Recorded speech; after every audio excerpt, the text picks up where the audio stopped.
Okay, let's just dive right in. We all talk about the cloud, right? I mean, we save our photos to it, our video games live there, all our work stuff is constantly syncing up to it. It's a word we use every single day. But have you ever actually stopped and asked yourself, what is it? Like for real? No, I mean, really think about it. That picture you just snapped and posted, that email you just sent, when you hit that upload button, where does it physically go? It kind of feels like magic, but I promise you, it's not. And come on, let's be honest, this is the picture that pops into your head, isn't it? Some kind of digital heaven in the sky where all our precious data just floats around. It's a nice thought, but if that was true, your photos would get pretty soaked on a rainy day. So, it's time to pull back the curtain. If it's not some fluffy thing in the sky, then what on earth is it? Well, the truth is actually way simpler and honestly a lot less magical than you probably think. And there it is. This, right here, this is probably the single most important thing you need to know. If you forget everything else, just remember this. The cloud isn't some weird mystical thing. It's just a fancy term for someone else's computer. A really, really big and powerful computer, but still, just a computer.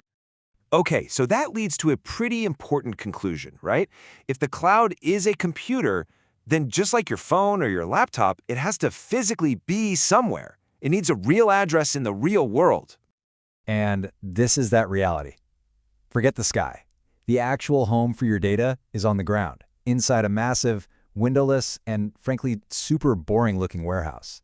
This is the true face of the cloud. Not so fluffy after all.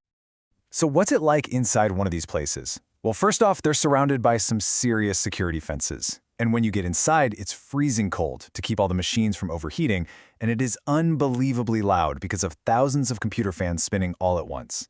It's just rows and rows and rows of metal racks packed with blinking computers. We call them servers, and this is basically the engine room of our entire digital world. And get this is a wild fact.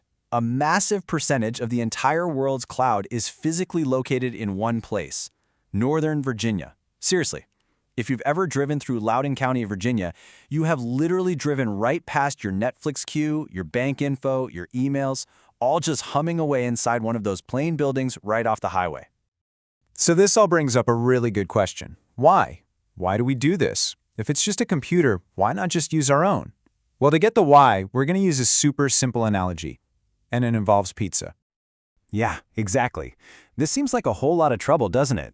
Why pay some giant company to keep your files in their giant warehouse when you've got a perfectly good computer sitting on your desk? Well, it all comes down to a few things: convenience, power, and making sure it always works. This lays it out perfectly. Think about the old way. On the left, as making a pizza at home. You got to buy the expensive oven, you got to buy all the ingredients, you have to do all the work, and if your oven breaks, well, no pizza for you. Now, the cloud way is like ordering pizza delivery. Someone else owns the giant industrial-sized oven. They worry about the ingredients, you just pay for the pizza when you want it, and you always get your pizza. You're not buying the whole supercomputer, you're just renting a slice of its power. Okay, so we've covered the what, the where, and the why. But there's one last piece of the puzzle.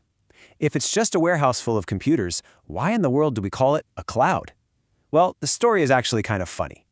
So picture this. Way back in the early days of the internet, engineers had to draw these super complicated maps of how everything was connected. The problem was, drawing every single wire and computer was just impossible. So they came up with a little shortcut. For the most complex parts of the network, they just drew a squiggly circle that looked like a cloud around the whole mess and basically said, don't worry about what's in here, it's just a cloud of stuff. And that's it. That's the whole origin story. The name just stuck.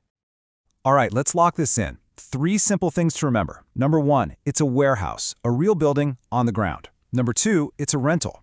You're just paying to use a small piece of someone else's giant computer. And number 3, it's a doodle. The name literally comes from a lazy drawing that engineers use to save time.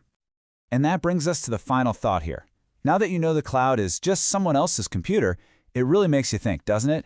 Every single time you save a photo or a document or anything, it's worth asking yourself this one simple question: whose computer is my stuff